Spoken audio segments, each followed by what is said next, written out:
Filipenses 4:11. As meninas estão pedindo para lembrar aqui, quem quiser colocar o celular aqui na hora da palavra, só para não distrair mesmo, tá bom?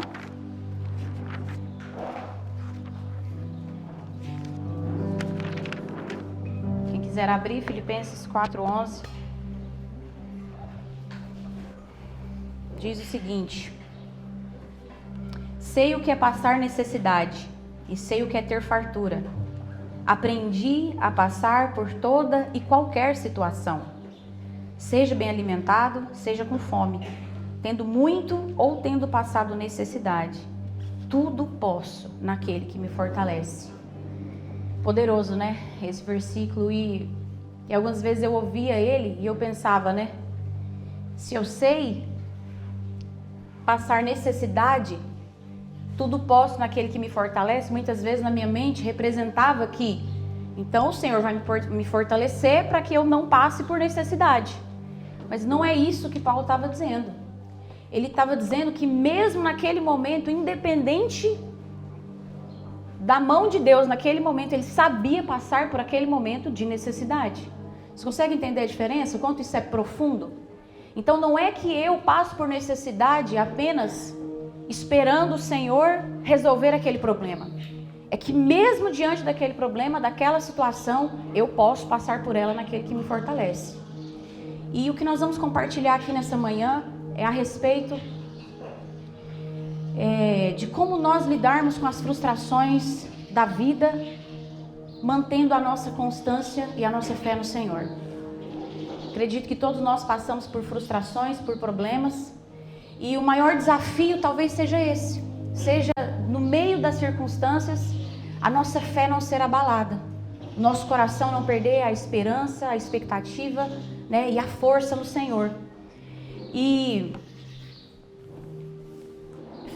Filipenses 4:4 diz o seguinte: alegrem-se sempre no Senhor, alegrem-se, perto está o Senhor, não andem ansiosos por coisa alguma, mas em tudo, com orações e súplicas, com ações de graças, apresentem seus pedidos a Deus.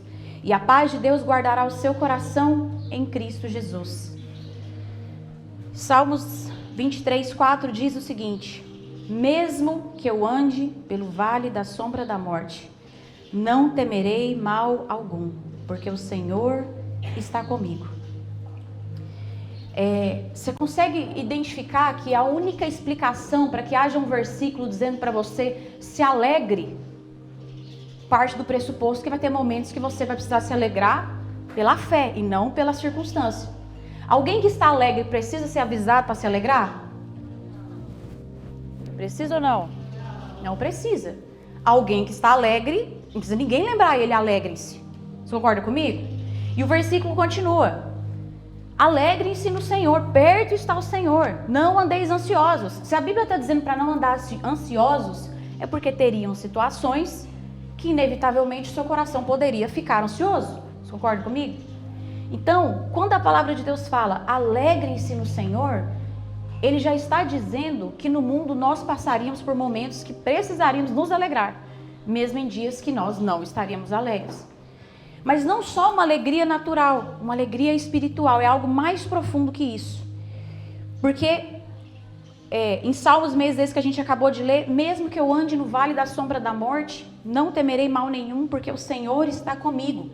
Então quando ele está dizendo que nós não precisaríamos temer mal nenhum, porque o Senhor está comigo, não é porque eu não vou estar no vale, mas a segurança de que o Senhor está comigo é que me guarda no dia que eu estiver no vale.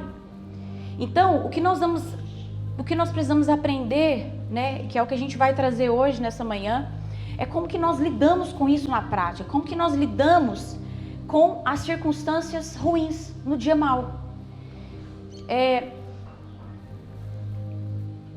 Esses versículos, né, eles só fazem sentido a menos que você de fato enfrente problemas e decepções.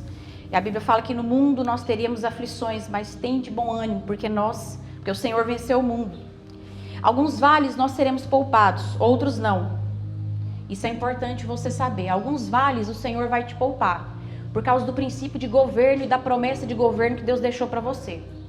você que é filho, você que aceitou Jesus como seu Salvador, Deus deixou uma promessa para você que Ele governaria junto com você a sua vida. Vocês sabiam disso? Amém? Olha esse versículo aqui.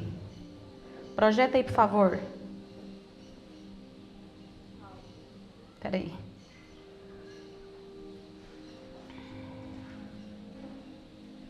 Salmos 32, 8.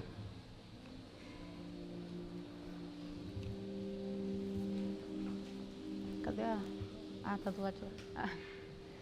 Vou ler na minha versão. Eu o instruirei e lhe ensinarei o caminho que você deve seguir. Eu o aconselharei e cuidarei de você. Não sejam como o cavalo ou o burro, que não têm entendimento, mas precisam ser controlados com freios para que não se cheguem a ti. Então o Senhor está dizendo, eu o instruirei e ensinarei o caminho. Isso é uma promessa de governo. Entende? O Senhor nos instruirá e nos mostrará o caminho. Então existe uma promessa de governo para você. Então a sua vida não está o Léo perdido no mundo sozinho. Não, existe uma promessa de governo para você. O Senhor quer governar a sua vida. Isso é uma promessa. Só que quem vive dessa promessa? Aqueles que creem nessa promessa. Entende? Aqueles que creem nessa promessa. Então, eu gosto de um exemplo, esses dias até gravei um vídeo sobre isso, sobre você às vezes hospedar uma pessoa na sua casa. Às vezes você chega uma pessoa na sua casa, você tem um quarto lá, você deixa ela lá, e você segue a sua vida, você continua seguindo a sua vida. E aí, essa pessoa, ela vai estar na sua casa, mas você segue a sua vida, você vai para o seu trabalho, a pessoa às vezes fica lá, dorme lá, enfim. E essa pessoa não necessariamente, porque está morando na sua casa, ela exerce algum governo sobre as suas decisões. Você concorda comigo? Tem gente que passa semanas sem ver o pai ou a mãe, ou o namorado, ou o marido que mora na mesma casa, ou irmãos. Não é isso?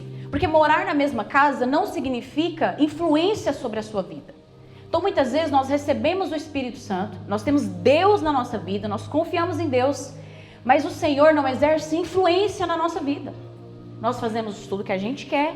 Nós não colocamos as nossas decisões nas mãos do Senhor. Nós conhecemos pessoas, às vezes para quem está solteiro, conhece pessoas, às vezes dá até um frio na barriga, não vou nem perguntar para Deus se Deus está nisso, que vai que não está. O que é isso? É a pessoa que tem a habitação do Espírito Santo, mas é inútil. Você consegue perceber como isso é grave? E aí nós perdemos uma das principais promessas do Senhor para nós, que é o governo dele. Nada pode ser mais importante que o governo de Deus. E por que muitas vezes nós perdemos esse governo? Porque nós temos a mentalidade errada a respeito do governo de Deus. A Bíblia fala que a vontade de Deus é boa, perfeita e agradável. E nós sabemos disso com a nossa mente, com o nosso racional. Mas muitas vezes o nosso coração não queima por essa verdade. Essa não é uma verdade que eu realmente creio que a vontade dele é melhor, bem melhor que a minha. Não porque eu tenho tanto medo do governo dele. Porque no final das contas você sabe com a mente, não com o seu espírito, não com o seu coração. E aí você pode deixar de estar desfrutando do governo de Deus por arrogância. Chamou a gente ali de cavalo, ou seja, como um cavalo que não é burro, né? O cavalo e burro, na minha versão é cavalo e burro. Mula, ali é mula. Que não tem entendimento. Não, nós queremos o governo do Senhor. Ou pelo menos deveríamos querer, porque isso faz bem para nós, ele continua sendo Deus. Ele continua sendo Deus, mas nós precisamos do governo de Deus.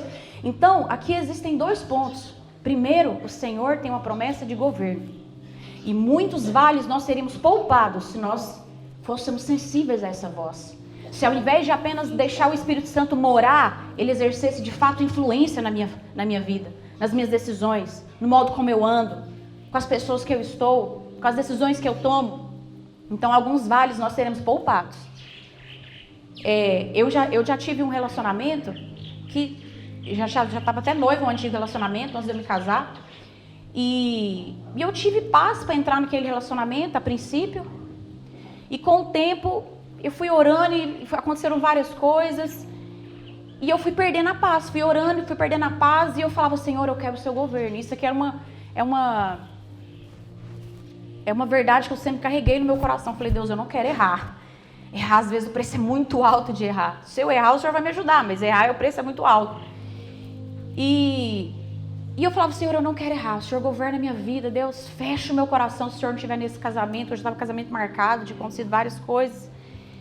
entre uma delas traição e depois voltou, enfim. E aí eu falei assim, Deus, governa a minha vida.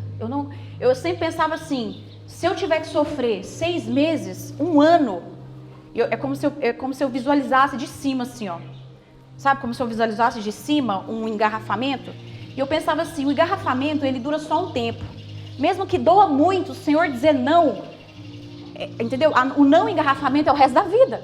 Então você ouvir a Deus, ainda que você não precisa ficar com frio na barriga de ouvir a Deus. Porque é um período muito pequeno. É um período muito pequeno, perto de ouvi-lo. Entende? Dos benefícios de ouvi-lo. E eu lembro que eu falei, Deus, ainda que eu vá sofrer 1 ano, que seja 2, não sei quanto tempo. Já estava noivo, faltava 3 meses para o casamento. Mas fala comigo. E a palavra de Deus fala que uma das formas de Deus falar, talvez no Novo Testamento é a que mais é vista, é através da paz do Espírito. Fique atenta a ambientes que você está, relacionamentos que você está, que você perde a paz. Você fica angustiado, atormentado e fica achando que é só por causa de circunstâncias. Avalie isso, porque muitas vezes é uma forma do Senhor te dar sinais. Não entre por esse vale. Eu estou te poupando desse vale, você está entrando. Então cuidado com isso. E foi exatamente o que aconteceu comigo. Eu estava num relacionamento, gostava da pessoa, ia casar, mas eu tinha perdido 100% a paz. E eu clamava por isso, eu quero perder a paz. Fecha o meu coração. Se o Senhor não estiver nisso, eu não quero casar errado. Fecha o meu coração. E aí foi exatamente isso que aconteceu. O Senhor fechou meu coração de tal forma, eu fiquei tão angustiada e eu terminei aquele relacionamento.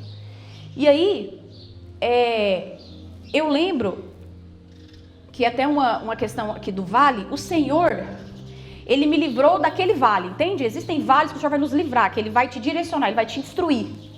Eu o instruirei.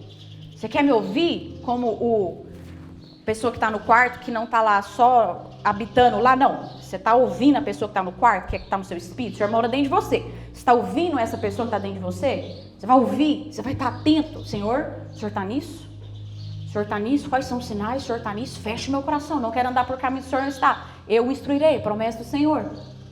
Então, o Senhor me instruiu. O Senhor fechou meu coração, me deu sinais. Não entra por esse vale. E aí, o que eu estou querendo dizer com isso? Existem vales que, se você for atento, o Senhor vai te livrar. Mas tem outros que não. Tem outros, às vezes, nem vai necessariamente depender de você. Esse próprio vale que eu passei, por mais que o Senhor me livrou de entrar por ele e ser bem pior no meu futuro, mas eu ainda tive o vale de lidar com aquela emoção, aquela frustração, depois que terminou. Você concorda comigo?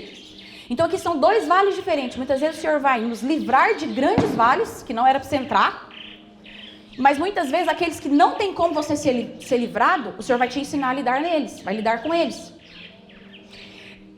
Então, o Senhor, Ele não vai nos deixar sozinhos. Essa é a primeira convicção que você precisa ter no seu coração. Você não está sozinho. Você não está sozinho. Se você tiver que entrar no vale, Deus vai te dizer não. Mas se você mesmo assim não for da sua responsabilidade ter entrado, o Senhor vai te curar, o Senhor vai te ensinar, o Senhor vai te amadurecer e te fazer crescer. Então o Senhor, Ele está conosco. Essa é uma das promessas do Senhor incríveis que nós temos para nós. Então nós precisamos ter o senso de governo sensível. E existem medidas da presença de Deus que nós conhecemos no vale. Por mais que o Senhor me livrou daquele vale, eu lembro que quantas coisas eu precisei aprender depois que Ele encerrou, que eu precisei passar por outro vale, que era o vale da cura. Talvez eu não precisei passar por o vale de casar errado, de não ouvir a Deus, ser birrenta e não casar errado. Mas eu passei pelo vale da cura, porque se acabou, agora tinha um BO para lidar, que era ser curada. E eu lembro que isso era uma crise que eu tinha, porque eu percebia tantas mulheres muito carentes emocionalmente, e eu era uma delas. E eu falava assim, Deus, é normal isso? É normal o Senhor não ser suficiente para mim na prática? Na teoria é muito legal o Senhor ser suficiente. Mas por que na prática isso é tão difícil? E eu clamava por isso, Senhor, me ensina isso. Me ensina isso. E eu lembro que o Senhor, eu passei por um processo de cura mesmo na alma, porque o diabo, dependendo do que você passa, o diabo ataca muito a sua identidade. Ele te dá sentimento de inferioridade, ele ataca você, que você nunca vai casar, que você nunca vai encontrar, e aquele rolo todo, ataca você de todas as formas, que você não é filha, amada, e tudo, por aí vai. E aí, quando você menos percebe, você está no fundo do poço. Emocionalmente falando, espiritualmente falando, você não tem força, não tem nada. E eu lembro que passando essa fase desse vale aqui, compartilhando sobre as medidas da presença de Deus, que nós só conhecemos no vale. Eu de fato conheci algo de Deus que eu só poderia conhecer naquela situação, que é conhecer a Deus como noivo que me preenchia. E isso era algo que eu não tinha. E eu só conhecia a Deus naquela situação. E eu lembro que um dia, passou uns 4 meses, aliás, antes disso, ia compartilhar algo que aconteceu, que fez parte da cura de Deus na minha vida. E um dos fatores que aconteceu dentro do meu relacionamento, que foi traição e tudo mais, eu lembro que quando eu precisei terminar, que eu vi que realmente não dava, o Senhor me levou a orar por eles. Eu não consegui orar os primeiros 4 dias, fiquei muito brava com Deus, como se Deus tivesse alguma coisa a ver com isso, mas muitas vezes esse é o sentimento que a gente carrega, né? E eu estava muito chateada, muito brava, e eu não conseguia orar. Eu fiquei uns 4 dias sem conseguir orar, só chorava dentro do quarto, não conseguia. Eu lembro que depois de 4 dias eu comi um bauru que a Ludiane fez pra mim, a minha irmã, que pregou ontem aqui. Fez um bauru pra mim depois de 4 dias. E aí eu só chorava. Aí eu falei, Deus, eu não consigo perdoar. Eu nunca vou conseguir sair disso. O Senhor fechou meu coração, me deu um sinal, aconteceu tantas coisas. Eu sei que o Senhor me livrou, mas como é que eu vou sair disso? Como é que eu vou ser curada disso? E o Senhor falou comigo, e eu só falava isso. Depois de 4 dias eu falei isso para Deus, eu não vou conseguir. Eu sonhava passando o carro na cabeça dela, atropelando ele. Eu só sonhava isso, a nossa carne é terrível, gente. E aí eu falei assim, Deus, eu não vou conseguir. Aí eu senti o Espírito Santo falando comigo assim, pega uma folha, passa uma caneta no meio, escreve o nome dela, o nome dele e começa a declarar bênção sobre a vida deles. Eu falei, isso pode ser o diabo, né? Certeza absoluta, Deus é que não vai fazer uma coisa dessa comigo.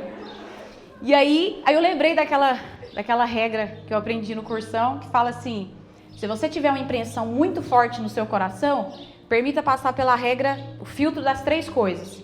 Ou pode ser Deus, ou pode ser você mesmo, ou pode ser o diabo. Só tem essas 3 opções.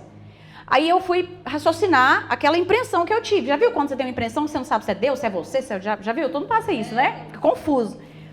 E aí eu pensei, declarar a bênção sobre a vida desses 2 abençoados, né? Será que isso é o diabo? Não. Por que não é o diabo? Pela obviedade. O diabo é para matar, roubar, destruir. Ele quer que a sua alma seja eternamente presa a uma pessoa. Ele não quer que você seja curado. Então não era o diabo, né? Então podia... Aí é o outro lado. Eu mesma, né? Deus, eu mesma e o diabo. Eu mesma queria perdoar ou orar por eles? De forma nenhuma. Como eu disse, sonhava passando o carro neles.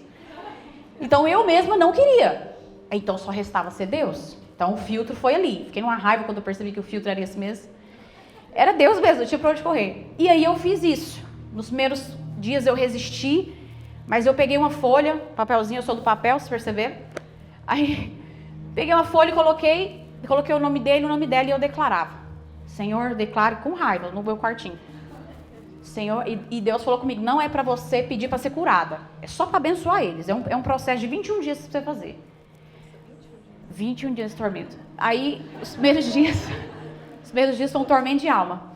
Aí Deus, abençoa o fulano, declaro que ele vai ser próspero financeiramente, declaro que ele é abençoado. Se não for para ele casar com ela, prepara uma moça para ele. Deus, declaro que ele vai ser rico, que ele vai ser pastor, ele tinha um chamado pastoral. Eu declaro e fui declarando. Numa raiva, meu coração sangrava, assim. Eu lembro que eu chorava, assim, no louvor e falando isso. E para ela. E a menina era tão bonita, era de Deus, a minha, assim... Foi um rolo que aconteceu, né, gente? Foi só a queda mesmo, mas eles eram de Deus. Foi uma queda mesmo do homem. Eu falava, Deus, livre essa menina, Deus disso. Deus, prepara um marido para ela, que ela tenha filhos maravilhosos, que ela continue servindo ao Senhor. Livra ela da queda de novo, Deus. E declarava que aquele trem doía meu coração. Os primeiros 4, 5 dias foram muito, muito difícil. Eu falava, mas dentro de mim parecia que meu coração estava rasgado. E aí quando passou o 6º, 7º, começou a ficar neutro. Sabe quando você olha para alguém que é neutro? O que é alguém neutro? É eu chegar aqui e falar, irmãos, tem alguém da minha casa que está passando, mas vamos orar por ela, chama Maria. É alguém neutro para você. Você nem odeia, nem ama. Você concorda? Começou a ficar neutro. Eu nem estava odiando ele, mas também não estava amando, que aí já é demais. Estava neutro. E continuei ali alguns dias ainda, estava neutro. Quando foi os últimos dias, eu percebi que uma compaixão genuína foi gerada. Como se Deus, a compaixão do coração de Deus por eles tivesse vindo sobre mim. E aquilo foi, e eu sei que aquilo não foi eu, porque é impossível ser você. Você pode ter certeza, você que está me ouvindo sabe disso, é impossível. E a compaixão do Senhor veio sobre mim e eu senti isso por eles, compaixão de Deus. Senhor, não quero mesmo. Se o Senhor tem bons pensamentos sobre mim que erro, o Senhor tem bons pensamentos sobre eles que erraram. E aquela compaixão do Senhor veio sobre mim. E eu fui curada assim. Eu não fui curada com senso de vítima de mim mesma, como a minha irmã disse ontem. Eu não fui curada indo contra Deus, não. Eu fui curada pensando o que Deus pensa a respeito deles, de mim mesma e do meu futuro. Entende? E esse é o nosso desafio. No meio do olho do furacão, de qualquer coisa que você está enfrentando, você não pode pensar a seu respeito o que você acha a seu respeito, e nem das pessoas, mas o que Deus pensa. Qual que é a mente de Deus por trás da sua situação, por trás do seu futuro. O que Deus pensa sobre isso? E quando nós vamos para Deus, nós permitimos que o Senhor traga para nós o senso da vontade dele sobre nós. E isso é que é libertador. É o que Deus pensa, não o que eu penso. Então, eu percebo que existem medidas da presença de Deus que nós só conhecemos assim. E eu lembro que passou essa fase de cura, eu contei essa parte porque foi muito importante no meu processo de cura. E quando passou ali uns 4, 5 meses, eu já estava muito bem assim, voltei a liderar, estava feliz, estava bem. E eu lembro que a gente teve um arraiá lá na igreja que nós éramos. E assim, e arraiá é momento de festa, tal, lá na igreja, aquela coisa toda, os meus discípulos todos iam. E eu lembro que eu estava tocando uma música. Eu gosto muito de ouvir música animada, e sempre tem DJ PV, e aquela música animada, eu gosto de arrumar ouvindo música animada e tal. E aí, a minha playlist é muito, vai do DJ PV pro Antônio Cirilo, assim, bem adoração versus eletrônico gospel. E aí, eu tava arrumando para sair, eu morava sozinha, teve uma fase que eu morei sozinha. E aí tocou uma música do Antônio Cirilo. E depois que saiu dessa música animada porque eu passei desse processo de cura, e a música dizia assim: só tua glória, só tua glória, só tua glória me satisfaz, Senhor. A música era isso, era só isso, é uma música que ela fica um tempão nisso. E aí, eu lembro que o Espírito Santo falando assim: vem aqui um pouco estar comigo. Eu falei: Deus, mas eu tô indo pro arraiá, né? Vai me atrapalhar a sair. E eu senti no Espírito Santo me convidar. Sabe aquele convite, assim, aquela brisa suave que entrou assim no meu quarto? Eu falei: vou ter que ir um pouquinho, né? Arraiá mesmo é festa, não preciso chegar tão cedo. E eu lembro que eu cheguei, eu fui pro quarto e fiquei lá um pouco mesmo naquele momento. E eu lembro que, tocando essa canção, eu me ajoelhei e falei: Deus, realmente, depois que às vezes passa o olho do furacão, você vai ver, é só a glória do Senhor que te satisfaz. É só o Senhor que nos satisfaz. E isso muitas vezes vai deixar de ser algo na sua mente e vai passar a preencher sua alma, sabe? Só o Senhor te satisfaz. E naquele momento eu tive uma visão. E foi uma das poucas visões que eu tive, eu não sou de ter muita visão. E eu tive uma visão que eu estava numa sala grande. E tinha meu marido, eu não era dentro desse cenário, era uma visão. Meu marido estava, eu não vi o rosto, ele estava deitado no sofá. E tinha uma criança, 2 crianças assim, correndo assim pela casa. E o Senhor, naquela visão, falando assim: vem estar comigo. E naquela visão, eu percebia que era um ambiente de alegria, de harmonia, de felicidade, de viver algo que eu queria. Eu tinha vontade de me casar, de ter filhos. E naquela visão, o Senhor me falava: vem ficar comigo no quarto. Vem ficar comigo um pouco. Eu te satisfaço. E aí, isso foi uma coisa que me marcou muito, porque o Senhor me lembrou que mesmo no dia que eu fosse viver aquilo que eu queria, ainda era Ele que ia me satisfazer. Ele não ia me satisfazer quando eu não tinha. Você consegue entender essa diferença? Que muitas vezes você fica assim: não, eu ainda não sou casado, então o Senhor me satisfaz, até eu ser. Entende? Que é até inconsciente que você pode pensar isso? Não, isso é mentira. O dia que você se casar, você vai se lembrar. Ainda assim é só o Senhor que te satisfaz. E esses dias mesmo, o Senhor, eu tenho 4 anos de casado, o Senhor me lembrou disso. Eu vivo um ambiente tão gostoso na minha casa, de tanta paz. Estou grávida, quase 5 meses, meu neném, primeiro neném. E E o Senhor me lembrou disso. Aí às vezes eu desço, lá em casa é o contrário. Em vez de ir pro quarto, eu gosto de ficar na sala. Ele que fica mais lá, que trabalha em casa. Aí eu desci, a gente mora num sobradinho, tava na parte de baixo assim. E eu coloquei essa música, Só Tua Glória Me Satisfaz. E aí, o Senhor me lembrou dessa visão, né? E eu lembro que eu chorei tanto assim. Me lembrando que, de fato, sabe, mesmo o dia que você for viver aquilo que você sonha no seu coração, o Senhor vai te lembrar que só Ele te satisfaz. Só Ele te satisfaz. Deus pode te dar um marido maravilhoso, como inclusive me deu. Mas ainda assim, Ele jamais vai conseguir satisfazer os lugares mais profundos da sua alma. Por isso que só a presença do Senhor é capaz de preencher o seu coração. E isso não pode ser uma coisa só da sua mente. Isso tem que ser uma coisa que você respira fundo e fala, isso é uma verdade para mim. Eu estando ou não no lugar que eu quero, ou vivendo ou não o vale, ou tendo passado do vale, ou entrando em outros, é só o Senhor que me satisfaz. E nós precisamos aprender isso porque existem medidas do Senhor que nós só conhecemos assim. Então no vale é importante você aprender a dar as respostas certas para que o Senhor te aprofunde nesse lugar. Te aprofunde nesse lugar de confiança, de segurança, que muitas vezes você nem para pensar que não tem. Mas nos dias dos vales você vai parar para pensar, eu realmente não tenho um lugar seguro, né? E o Senhor, Ele quer nos levar a esse lugar. Uma das coisas que o Senhor quer nos ensinar é sermos como criança. A criança aponta para confiar mais na presença do que nas explicações. Você consegue entender essa diferença? E muitas vezes nós que crescemos, que viramos adultos, nós queremos mais a explicação do que a presença. Como se a explicação fosse te curar. Já parou para pensar nisso? A explicação não vai te curar. Ainda que Deus te responda por que eu passei por isso ou por aquilo, isso não vai te curar. A presença vai. A presença vai. São duas coisas muito diferentes. Você fica tão cismada em ouvir explicação como se ela fosse te curar. Tem tanta gente que já sabe o porquê de algumas coisas na vida dela e continua doentes na alma. Continuam tristes. Continuam angustiados porque saber não vai te curar. A presença é que vai. Então não fica tão cismada na explicação, seja como criança. Seja como criança que precisa, na verdade, da presença. Ela sabe que se ela tem o pai dela, tá tudo bem. Se ela tem o pai dela, tá tudo certo. É esse lugar que o Senhor quer nos levar no dia dos vales. No dia que você passar por um vale que você não tem opção, esse lugar que o Senhor quer te levar. De você confiar na presença e não na explicação. Se por bônus um dia o Senhor quiser te falar, porque pode ser que Ele te responda mesmo. Mas que não seja essa a sua motivação, porque senão você vai viver uma vida muito perturbada, muito angustiada, porque a nossa vida vai estar cheia de aflições, cheia de problemas. O que você vai fazer com isso a vida inteira? Não, você precisa confiar na presença do seu Pai. E o Senhor quer nos ensinar isso quando nós estivermos nesses momentos. Esse nível de confiança nos dá acesso a dimensões de Deus que nós não teríamos de outra forma.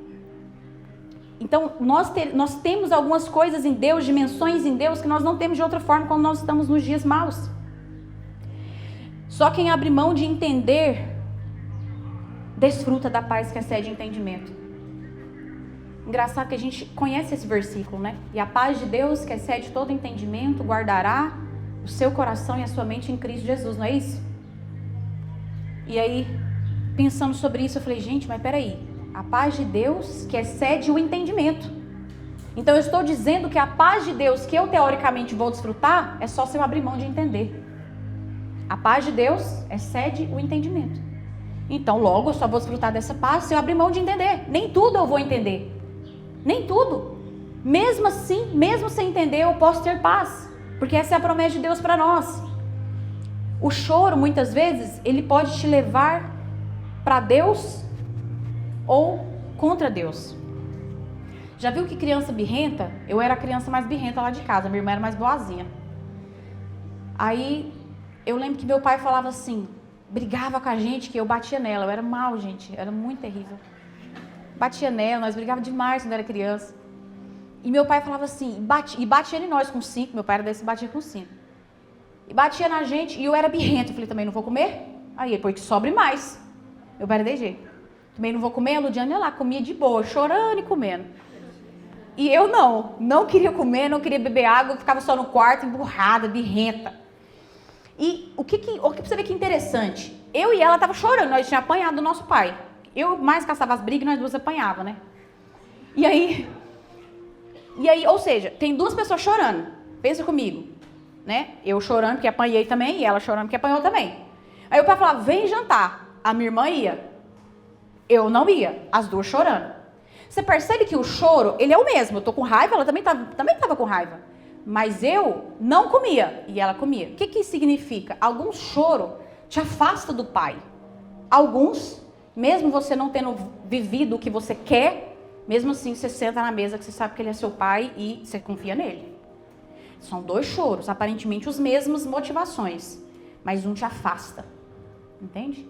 E aí o que que acontece muito? Obrigada.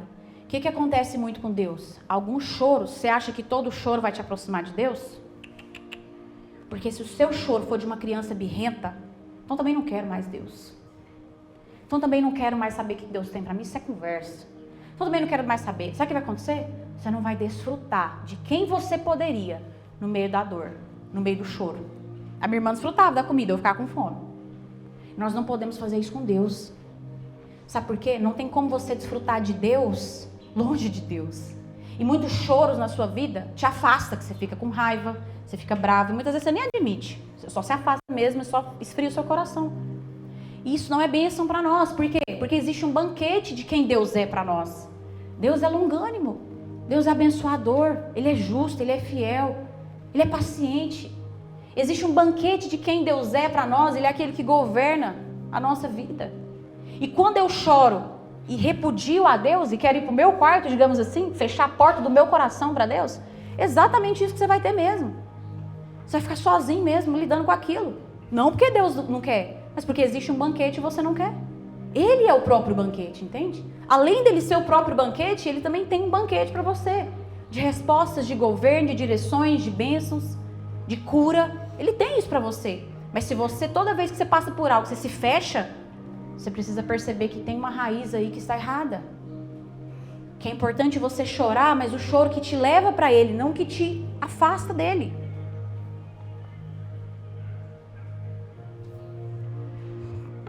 E esses momentos, eles revelam as nossas fortalezas, que é a última parte.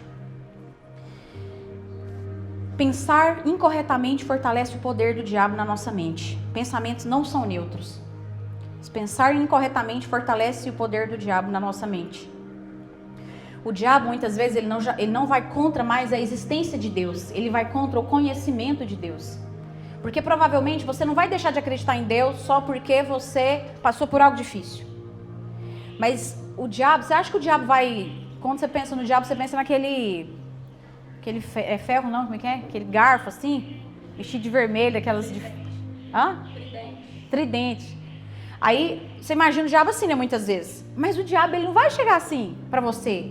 Ele vai chegar de forma sutil nos seus pensamentos errados. É isso que ele vai fazer. Então, muitas vezes, o medo, ele atrairá também informações necessárias para legitimizar a sua existência. Então, o meu medo, ele tem uma razão. O meu medo é legítimo, a minha dor é legítima. A minha angústia é legítima, a minha ansiedade é legítima. E aí aquilo se torna minha dor de estimação, porque é legítimo o que eu estou sentindo. E aí por causa disso, o diabo se esconde nesses padrões de pensamento. Então é importante que todas as nossas bases também sejam abaladas, para nós percebermos que as nossas fortalezas estão erradas. Nós percebemos que as nossas fortalezas estão erradas. E a Bíblia fala, né, os que confiam no Senhor são como os montes de Sião que não se abalam. E várias vezes eu declaro esse versículo também na minha vida. Às vezes estou passando alguma coisa, às vezes se meu marido está preocupado com alguma coisa, eu declaro, Senhor, os que confiam no Senhor são como os montes de Sião que não se abalam. E quando eu falo disso, e quando você pensa nisso, ou quando você ouve isso não pode ser só um versículo aleatório, sabe? Você tem que pensar, fechar os seus olhos e, Deus, os que confiam no Senhor não se abalam. Então eu não estou abalado. Não vou me abalar pela possibilidade de acontecer isso ou aquilo, ou de perder um contrato, ou de acontecer alguma coisa, ou não sei. Mas os que confiam no Senhor não se abalam. Porque se eu perder, o Senhor é quem restitui. Se algo terminar, é porque o Senhor está no controle. Então eu não me abalo, porque essa é a verdade da palavra de Deus. E isso é uma coisa que nós temos que construir, são fortalezas que nós temos que construir. Porque existem fortalezas, deixa eu ler 2 Coríntios 10, olha que interessante, 2 Coríntios 10. Andando na carne, mesmo andando na carne, não militamos segundo a carne, ou seja, nós não guerreamos na força do nosso braço. Porque as nossas armas não são armas carnais, mas poderosas em Deus para a destruição das fortalezas, derrubando argumentos e toda altivez que se levanta contra o conhecimento de Deus, levando todo pensamento à obediência de Cristo. Então a palavra de Deus está dizendo que as nossas armas, elas não são carnais, mas elas são poderosas em Deus para destruir fortalezas. Então é importante nós percebermos que as fortalezas nós não vamos destruir do nosso jeito, na nossa força. Nós vamos destruir do jeito de Deus, com a mente de Deus, com o que Deus diz para nós. E algo que é importante você pensar, isso aqui é até uma reflexão para pessoas às vezes que tem mais tempo de igreja. Quem que tem mais de 5 anos que é convertido? E mais de 10? Nossa, bastante. E normalmente, quem tem muito tempo de igreja, eu falo por experiência própria, você começa sem perceber a confiar mais no seu próprio conhecimento, né? No seu próprio conhecimento, na sua própria percepção, do que no próprio Deus. E um versículo que eu gosto, que foi até uma experiência que eu tive no começo do meu casamento, que parecia que tudo que eu fazia dava ruim. Falei, Deus, tudo que eu faço não tá bom, tudo que eu faço dá briga, o que está acontecendo? Me ajuda. E o Senhor me levou a esse versículo, que o versículo fala assim: confia 100% no Senhor e não no seu próprio conhecimento. Em algumas versões fala não na sua própria inteligência. Confie no Senhor de todo o seu coração e não no seu próprio conhecimento. E naquele momento foi uma revelação mesmo que veio no meu coração. Ou eu confiava no Senhor de todo o meu coração, ou no meu próprio conhecimento. São dois caminhos. E normalmente o crente velho cai nessa armadilha facilmente. Pessoa que tem muito tempo que crê em Deus, que já está na igreja, ele facilmente começa a andar, né, com a crista em pé, confiando em si, sem perceber. Por quê? O que garante, qual que é a garantia, qual que é a evidência que você confia no Senhor, de todo o seu coração? O quanto você fala desse assunto com Deus. E eu percebia o quanto que eu estou falando do meu casamento com Deus, quando eu casei. Deus, abençoe meu casamento e tal. Não, eu falei, Deus, eu preciso falar do meu casamento com o Senhor, porque senão eu estou confiando em mim, nos livros que eu já li, nos cursos que eu já fiz, no conhecimento que eu já tinha tido por ter sido da igreja a vida inteira. Eu estava confiando em mim. Só que aquele que vive a promessa é aquele que confia no Senhor e não em si mesmo. E eu comecei a levar aquilo para o Senhor. Então a evidência que você confia no Senhor é o quanto você fala de algum assunto com Deus. Qual que é um assunto que muitas vezes você está carregando na força do seu braço? Você precisa levar esse assunto, essa demanda para Deus. Porque essa é a garantia que você confia no Senhor. É o quanto você fala desse assunto com Deus. Qual que é a garantia que você confia numa amiga, por exemplo? Num amigo, em alguém que está de perto na sua vida? O quanto você conversa com ela, o quanto você abre com ela. Então não confia em si, não confia em si, porque essa promessa é para quem confia no Senhor.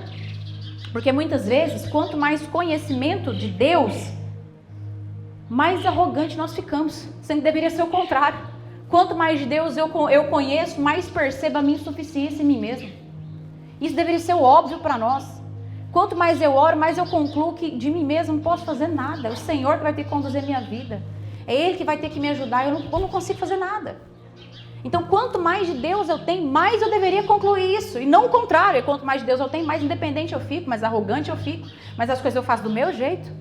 Entende? Isso é um alerta para nós. E tem a história de um jogador de handball, que ele, na verdade, ele era um atleta de uma outra área, e ele quebrou o braço. E aí, ele teve que ir para esse esporte que daria para ele jogar, só com o braço. E enfim, aí ele entrou, ele começou a treinar, ele já era um atleta de alto rendimento, e ele começou a treinar e tudo mais, e ele foi ficando muito bom, ficando muito bom, e aí ele depois de passar algumas temporadas e tal, alguém fez uma entrevista com ele, um jornal da cidade, e falou para ele: fulano, como que pode? Você se tornou alguém muito bom, alguém assim que se destaca mesmo no esporte, e você só tem um braço e os outros têm dois. Mas apesar que no esporte você só usa um por vez. Né? Como que pode? Você se destacou demais, mesmo tendo só um braço. Aí ele falou assim: exatamente por isso. Porque eu tenho só uma opção. Nem dá tempo de eu cogitar o que usar, qual braço usar, o que fazer. Eu só tenho uma opção. Eu falei: meu Deus, isso aqui tem que ser a nossa vida, sabe? Quando você passar alguma situação na sua vida, não tem que ter opções. Eu só tenho uma opção: confiar em Deus. Eu só tenho uma opção. Por isso que quando nós fazemos isso várias e várias vezes, você vai ficando, o seu espírito vai ficando sensível a confiar no Senhor. Quando você começa a dirigir, você tem que pensar em várias coisas. Você tem que pensar no retrovisor, você tem que pensar aqui, você fica travado, você fica com medo, você olha aqui, aí você olha aqui, aí você põe o cinto, você fica super agoniado, não fica? Você tem que pensar em vários processos. Hoje não, hoje você pega o carro, dirige, você conversa, você coloca um louvor, você canta, é espontâneo. Muitas coisas que na nossa vida espiritual é importante você forçar no começo. Nossa, eu preciso pensar certo. Eu preciso pensar que o Senhor está comigo. Eu preciso forçar mesmo você a pensar do jeito certo. E em algum momento, acredite, em algum momento, é tão espontâneo para você a confiança no Senhor, que você é como esse salmista que disse: os que confiam no Senhor não se abalam. Ah, mas eu estou passando. Não se abalam. Isso é engraçado que meu marido é colérico. Colérico é mais espivitado, né? Energia sempre no 12, sempre preocupado, aquela loucura. E ele falou: não, não tem nem graça falar os trem que você fica falando que não, meu bem, é normal preocupar. Não, meu bem, quem confia no Senhor não se abala, ele fica bravo comigo. Ele queria que eu preocupasse de vez em quando junto com ele, para justificar a preocupação dele. Eu falo: amor, mas isso aqui é uma verdade, eu não posso fazer nada. Não se abalam. Se você perder um contrato importante, o Senhor dá outro. Foi Ele que deu o primeiro. Os tesouros dos céus estão abertos sobre nós. O Senhor derramou tantas bênçãos na nossa vida, se acabar, derrama mais. Ele: não, é verdade, deixa eu lá trabalhar. E já sobe. Então assim, isso tem que ser uma verdade. Muitas vezes, no meio das circunstâncias, você vai se esquecer de algumas verdades. Só que é isso que eu estou falando. Quanto mais você reproduzir, ainda que de forma racional, algumas verdades, elas vão ficando intrínsecas dentro de você. Você e a palavra vão se tornando um. Você não tem mais que forçar para acreditar, entendeu? Já é você. Você já não dá conta mais de pensar diferente. Entende? No começo da minha gravidez, eu engravidei perto de algumas amigas. Aí ela falou assim: Lude, mas e se meu neném morrer? Meu Deus, eu preciso fazer ultrassom. Se morrer, o que eu posso fazer? A Bíblia fala que se... a minha preocupação não aumenta um côvado a mais no meu dia. Não vai resolver nada, a minha preocupação não vai resolver nada. Então, o que eu vou ficar pensando se meu neném vai viver, se ele não vai? Ainda que ele morra, quem me deu um dá outro, porque quem dá a vida é Deus. Eu sou só participante natural, quem dá a vida é Deus. A nossa confiança não pode estar nas coisas naturais, não pode estar no nosso futuro cônjuge, não pode estar nos seus filhos, não. Nossa confiança está no Senhor. Assunto encerrado. Ao ponto de que você e a palavra e o seu espírito se tornem um. Entende? Ao ponto de que você crie fortalezas espirituais que não se abalam. E sabe aquilo que a Lud falou ontem? Ela nem sabia do que eu ia ministrar, até um pouco parecido sobre isso. Mas que algumas verdades que nós carregamos, muitas vezes ainda são só como pedras. Lembra de várias coisas que ela falou, que nós somos, que Deus pensa sobre nós, da nossa identidade. Pensa comigo, isso muitas vezes são pedras. Só que elas isoladas, elas muitas vezes ainda não têm força suficiente. Então aquilo que você ouviu ontem foi um pilar que veio, colocou na sua frente, na sua vida, um pilar. Só que aí o diabo, a Bíblia fala que o diabo vai continuar lançando dardos inflamados na sua mente. E você não basta pegar um pilar e colocar e esquecer da vida. Você precisa pegar outros pilares e colocar para ir criando fortalezas. Por isso que é uma caminhada contínua. É uma caminhada contínua. Isso que ela falou ontem, que ela até fala ela ensina muito isso para os meus sobrinhos todo dia. Por quê? Porque uma fortaleza só cria com várias pedras. Não adianta você declarar uma coisa hoje e passar a semana inteira com a poeira do mundo, com as preocupações do mundo, com a vaidade do mundo e achar que isso não vai derrubar essa pedrinha que você colocou ontem na sua vida. Foi só uma pedra. Você precisa acrescentar pedras da verdade da palavra de Deus, a respeito de você, a respeito do que Deus pensa, a respeito do seu futuro. Acrescente pedras, porque deixa eu te falar uma coisa, dificilmente no meio do vale dá tempo de você construir uma fortaleza, porque no meio da guerra você nem tem força de levantar. Se você não construir fortalezas nos dias bons, no dia mau você não tem força. Vai ter que ter, né? Se você não tem fortaleza, tem que ter na marra. Mas é muito melhor você construir fortalezas do seu castelo, do seu coração com Deus, porque no dia que o diabo vir lançar pedrada, opa, tem um castelo aqui. Tem uma fortaleza que foi criada aqui, ó, nesse assunto. O diabo não toca nessa área da minha vida. E não toca nessa. Você vai acumulando fortalezas. Vai acumulando pedras da verdade. Quando você vê, você é alguém que respira fundo da plenitude de Deus. Se alguém que respira fundo e fala, eu sou completo no Senhor, nada me abala. Isso não é arrogância não, isso são fortalezas. Pelo contrário, só constrói fortaleza quem entende que não dá conta sozinho. Como que alguém pode dizer que é arrogância você dizer que não se abala? Na verdade é o mais pobre miserável, eu mesmo considero isso. Eu sou tão miserável para lidar com a minha vida sozinha, que é mais claro para mim que as minhas fortalezas, eu só preciso então do Senhor, só posso ter o Senhor. Porque na minha força eu não consigo nada. Então, quanto mais pedras, pilares eu coloco, mais fortaleza eu tenho da palavra de Deus. E isso é algo que nós precisamos fazer. Então não ache que você fazer isso um dia, às vezes vai ser uma fortaleza, vai ser uma pedra. E aquela pedra pode ajudar, porque afinal, uma fortaleza são várias pedras. Então aquelas pedras, elas vão ter seu efeito.